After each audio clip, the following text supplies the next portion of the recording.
Olá, o vídeo de hoje é um pouco diferente dos vídeos que você deve ter assistido aqui pelo canal. Hoje eu quero falar um pouco sobre o ofício do escritor e sobre o papel que nós desempenhamos em meio à pandemia da Covid-19. Quando eu comecei a fazer esses vídeos aqui para o canal, a minha ideia era produzir conteúdo para escritores e para pessoas que gostavam de literatura e de leitura de uma forma geral. Foi uma maneira também que eu encontrei de tentar estabelecer para mim mesmo uma rotina de produção de conteúdo nesse período necessário de isolamento social durante a pandemia da Covid-19. O trabalho de escritor, seja de poesia ou de ficção, é um trabalho como qualquer outro. É um trabalho como o de um pedreiro, mas nós não levantamos paredes. O nosso material é muito mais rarefeito, é pouco palpável. Ele vai ser construído durante toda a nossa vida e provavelmente não veremos o fruto desse trabalho. Se tivermos muito sucesso, ele vai ser lembrado por algumas poucas pessoas depois que nós não estivermos aqui. Nós não teremos casas ou muros para apontar e dizermos: eis a casa, eis o muro que eu construí. Livros não são casas nem muros. É mais provável que nós destruamos muros, que criemos casas que não existem. A nossa matéria é o sonho e nossa principal ferramenta é a linguagem, ferramenta que a gente utiliza e que ao mesmo tempo modifica ao longo dos anos enquanto a gente vai moldando, brigando com ela. Durante a pandemia já tivemos algumas baixas entre nossas fileiras. Escritores que poderiam ter destruído ainda muitos muros, construído muitas casas imaginárias. Mas o sonho deles permanece. E isso me fez pensar sobre o papel de nós, escritores, diante da ascensão do fascismo no Brasil. O poeta espanhol Miguel Hernández lutou contra as palavras e no campo de batalha contra os fascistas durante a Guerra Civil Espanhola. Foi pastor de cabras e tornou-se um dos principais nomes da poesia espanhola do século XX. Morreu aos 31 anos numa prisão, já durante a ditadura de Franco. Conta-se que, ao encontrarem seu corpo na cela, Miguel Hernández tinha os olhos abertos e não conseguiram fechá-los. Sobre isso, o poeta Vicente Alexandre escreveu: foi sem música. Teus grandes olhos azuis abertos ficaram sob o vazio ignorante, céu de lousa escura. Oficialmente morreram 150 mil pessoas durante a Guerra Civil Espanhola. Enquanto eu preparava o texto para esse vídeo de hoje, fui conferir de novo os dados sobre as mortes na Espanha, um dos países mais afetados proporcionalmente pela pandemia da Covid-19. Eram 237 mil casos e agora já passam de 238 mil. Em 24 horas, 658 pessoas morreram. A quantidade de mortos na Espanha se aproxima também da quantidade de vítimas no Brasil. Aqui, já passamos os 26 mil, chegamos quase nos 27 mil mortos. A diferença é que a curva descendente da Espanha, embora tenha pequenos picos de aumento, é um contraste com a nossa curva ascendente. É provável que amanhã esse vídeo já esteja obsoleto. E depois de amanhã, e depois de amanhã. Os números tendem a aumentar. Como a Espanha, que matou Miguel Hernández, o Brasil hoje é controlado por um governo claramente fascista, que defende o ódio às minorias, despreza a arte, ignora a ciência. Utiliza a religião como forma de controle e faz afagos econômicos a uma plutocracia formada por uma elite econômica ou uma dita elite, um vazio ignorante, cúmplice de primeira hora dos genocídios. O governo de Jair Bolsonaro se alçou ao poder graças a uma rede de mentiras propagadas em massa, como notícias mais recentes estão sinalizando, propagadas para ouvidos estúpidos, mas também cheios de ódio, que esperavam apenas uma desculpa para estourar. Não era se esperar outra coisa dessas massas ignorantes, mas o que surpreende é o apoio que vem de setores supostamente esclarecidos. A renúncia recente do curador do Prêmio Jabuti, um dos mais importantes prêmios literários do Brasil, só aconteceu por conta da pressão de escritores e escritoras em todo o país, que se manifestaram contra os comentários negacionistas do dito curador. Comentários que colocavam em dúvida as mortes decorrentes da Covid-19 e as estatísticas oficiais. A forma como essa renúncia se deu, no entanto, revela muito sobre como as raízes do fascismo são mais profundas e difíceis de identificar, mesmo entre as nossas trincheiras. Isso porque o silêncio inicial da Câmara Brasileira do Livro, com relação à polêmica envolvendo o curador do prêmio, que é desenvolvido por essa mesma Câmara, revelam que talvez essa entidade esteja mais preocupada com a manutenção dos lucros do que com a manutenção das vidas. Quando, no final do ano passado, se anunciou que a Câmara Brasileira do Livro passaria a gerir a emissão do ISBN do Brasil, substituindo a Biblioteca Nacional, eu fiquei com a pulga atrás da orelha. Não porque a iniciativa não fosse interessante do ponto de vista operacional.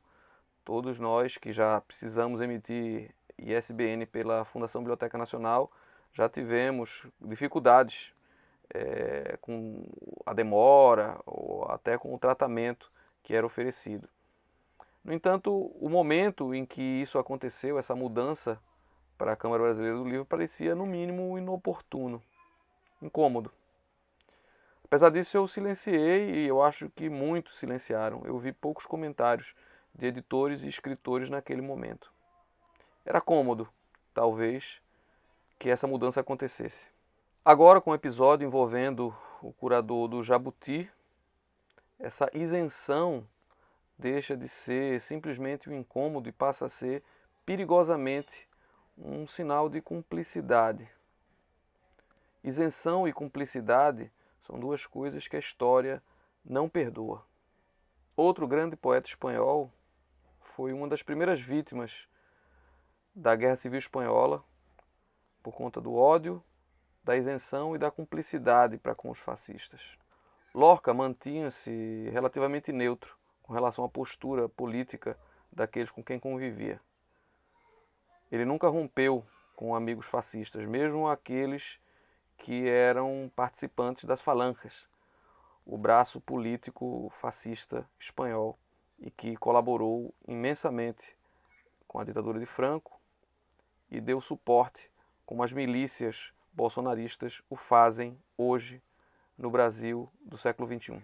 Apesar disso, Lorca se posicionava contra o nacionalismo fanático. Em uma entrevista ao jornal El Sol, poucos dias antes de sua morte, ele afirmou: "Eu sou espanhol integral e me seria impossível viver fora dos meus limites geográficos, mas odeio ao que é espanhol por ser espanhol, nada mais. Não sou irmão de todos e execro ao homem que se sacrifica por uma ideia nacionalista, abstrata, apenas pelo fato de que ama sua pátria com uma venda nos olhos. O chinês bom está mais próximo de mim do que o espanhol mau. Canto a Espanha e a sinto até a medula, mas antes disso sou homem do mundo e irmão de todos. Não creio na fronteira política." Federico García Lorca foi fuzilado nos primeiros momentos da Guerra Civil, em 1936, provavelmente por conta da sua orientação sexual. Lorca tinha amigos fascistas e nunca se afastou deles por conta de suas posições políticas. O poeta Gabriel Celaya, em suas memórias, sobre o episódio em que Lorca brincava sobre ir no mesmo táxi, a céu aberto, com o fundador das falanges, afirmou o seguinte: "Federico ria. Ele acreditava que aquilo não era mais do que uma travessura de crianças. Ele não via nada atrás disso. Ele ria como de uma boa brincadeira. Mas esse riso, essa confiança em que o homem é sempre humano, esse crer que um amigo, fascista ou não, é um amigo, lhe custou a morte. Porque foram os amigos, amigos que ele contava entre seus melhores, quem no último momento se revelaram ser, antes de tudo e sobretudo, fascistas." A nota oficial sobre o episódio envolvendo o curador do Prêmio Jabuti diz o seguinte, abre aspas: "A Câmara Brasileira do Livro, CBL, recebeu e acatou hoje a carta de renúncia do professor Pedro Almeida, curador do Prêmio Jabuti. A Câmara agradece seu trabalho e contribuição para o prêmio durante a edição passada, em uma atuação reconhecida por todos. Celebrar a produção editorial e homenagear os profissionais que atuam pelo livro, leitura e cultura brasileira continuarão sendo prioridade do Prêmio Jabuti e da Câmara Brasileira do Livro. A entidade seguirá trabalhando para levar melhores serviços aos associados, enfrentando de forma responsável os enormes desafios que nossa sociedade ainda tem adiante e reafirmando seu compromisso permanente com a defesa dos princípios democráticos e valorização do livro e leitura. É lamentável que a nota da Câmara Brasileira do Livro seja, por um lado, tão evasiva e neutra. Lamentável, mas não surpreendente. Essa nota é cheia de palavras vazias e clichês, como defesa dos princípios democráticos, desafios de nossa sociedade, atuação reconhecida. Parece um texto que foi escrito para ser submetido a algum projeto de apoio governamental. Talvez seja. O papel que os escritores tinham no debate nacional de ideias até metade do século XX foi perdendo a sua centralidade.